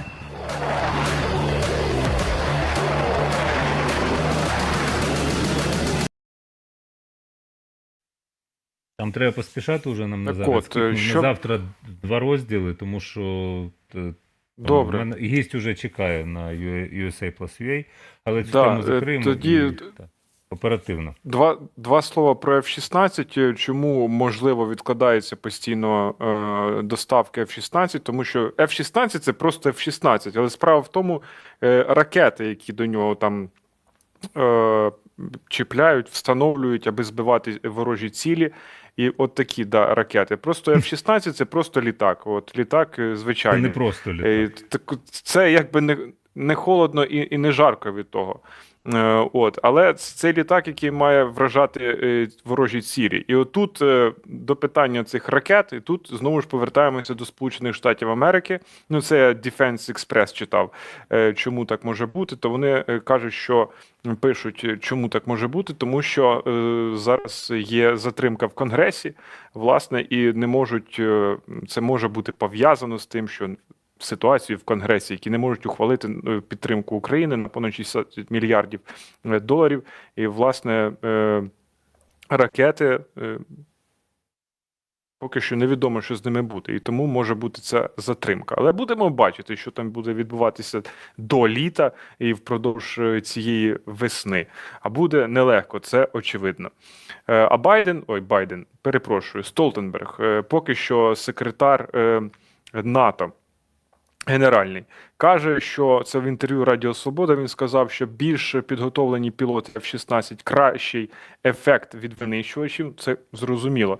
Чи битимуть вони по території Росії? Це дуже велике питання і цікаве.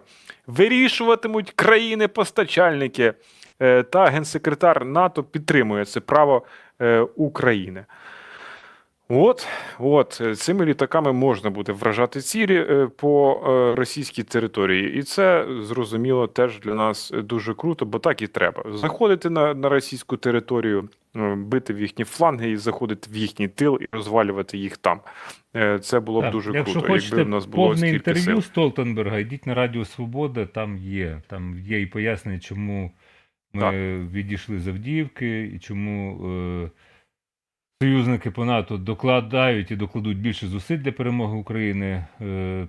Що може забезпечити перемогу України, а не Володимира Путіна? Найкращий спосіб вшанувати пам'ять Олексія Навального. Тобто це його основні тези. Давайте от Столтенберга можете подивитися на Радіо Свобода, рекомендуємо. Рамштайн та санкції. Господи! Я вже так поспішаю, що в мене тут язик уже заплітається поміж усіх зубів. Як Захід допомагає Україні у війні з Росією? Хроніка. Західні партнери в різних форматах допомагають Україні відбиватися від повномасштабного російського вторгнення, в тому числі координуючи поставки зброї та санкційну політику. Це на РБК Україна є інфографіка. Там все от просто розписано. Як би ми не гортали цю інфографіку, її треба роздивлятися. Вона для поліграфії більше, для сайтів, які треба читати, а не дивитися. Для нас це потрібно було б зробити крупними, так би мовити, мазками. Це все час. Зараз ми не можемо це розкладати. Я чого поспішаю, тому що ми робимо завтра? Завтра у нас спеціальний етер буде о 12-й, він буде присвячений роковинам, скажімо так, початку Великої війни, в 10-літній війні Росії проти України. 24 лютого завтра хочу нагадати. Якою буде ця ніч, мені невідомо. Я тут підготувався, підійду до EdPro, тому що тут треба показувати Українська Правда і Stand with Ukraine зробили такий календар, тут є прекрасний насправді, де в яких країнах що відбуватиметься, і тут от ціла планета Земля існує, та? І можна покрутити, можна збільшити, в яких містах, це все є на сайті, на Українській Правді, в принципі, є, там знайдете. І тут є конкретні адреси, де це відбуватиметься, хто в цьому братиме участь. І от можна крутити земну кулю, і тут жовтенькими, бачите, позначені міста, ну найбільше в Європі, як бачимо, якщо вас цікавить, куди прийти, то там всі координати є. Так само Туреччина, дивись, навіть Єгипет, якщо далі покрутити, в Індії є, в Південній Кореї є, ну, в Азії, в Японії, зрозуміло, є, в Австралії купа людей теж приходить. Ясна річ, що Європа найбільша, але так само в Сполучених Штатах і Канаді. Ну, в Бразилії, тут я б дивлюся, є. В Аргентині. Ну, тобто, світу не байдуже. Ми покажемо свою силу. Українці і Україна, що нам це не байдуже. І, в принципі, ми про це будемо зараз говорити в програмі USA Plus VA. Запис мене вже Дмитро Галан підганяє, але я все одно не завершу, поки я не покажу фіналізуюче відео. Тобі воно сподобається, тому що Женя Гнаток, якщо ти з ним спілкуєшся, там переписуєшся, окрім роботів, він тепер взявся формувати загони добровольців, які будуть копати укріплення. Мені пише Женя наступне. Я думаю, він не образиться. Каже: Романе, ти не знаєш, скільки може коштувати ДОТ? Ну, це залізобетонна конструкція. І хто може поставити за це гроші? Кажу: Жень, ти вже просто... Кажу, напевно, завод залізобетонних конструкцій може робити доти. Він каже, потім пише: Жека, звісно, це що той кадр. Каже: я вже знайшов, як зробити самотужки дешевше, без заводу залізобетонних конструкцій. Для твого розуміння. Так от, справа Євгена, вона живе і перемагає, йому треба віддати належне, він небайдужий молодий чоловік, абсолютно молодий. Порівняно зі мною і навіть з Назаром. От, так що це вдячність. І от на ЗСУ це значить на такі проекти в тому числі, як у Євгена, і на подібні. Ставте гроші на... От, нема QR-кодів на екрані. Угу. Пляшка шампанського і літак F-16 вам винагородою будуть. Немає QR-кодів на екрані. Є QR-коди на екрані. От. На відео зараз ми подивимося роботизований логістичний комплекс, який безпечно доставляє боєприпаси до позицій оборонців 47-ї окремої механізованої бригади, про яку ми сьогодні вже згадували. Давайте подивимося. Це не ЖЕКа, але нічим не гірше.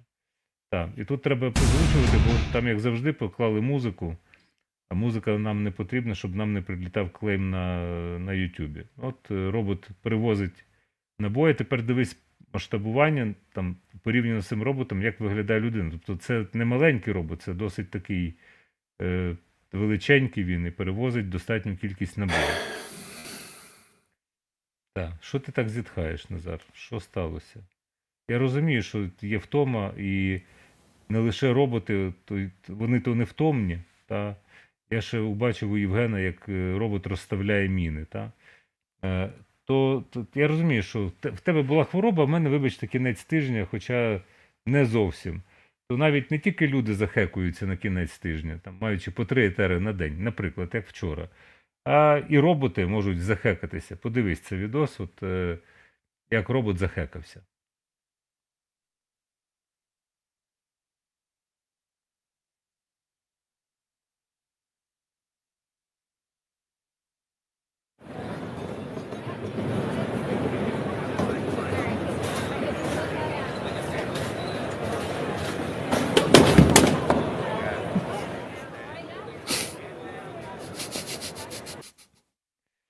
О 20:30 вже показуємо прем'єрний показ інтерв'ю з Луцька.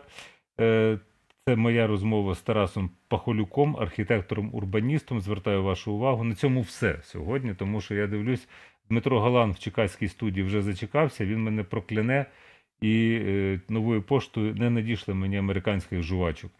Все, дякую, Назаре, до завтра, до 12-ї дня. Дякую. Будь дужий, і ви всі будьте дужі, не захекуйтеся як робот. Нам не можна опускати руки і захекуватися, тому що перемога ще не завтра, на жаль, а може й завтра, якщо Путін здохне. Ходіть дужі, слава Україні! Героям слава!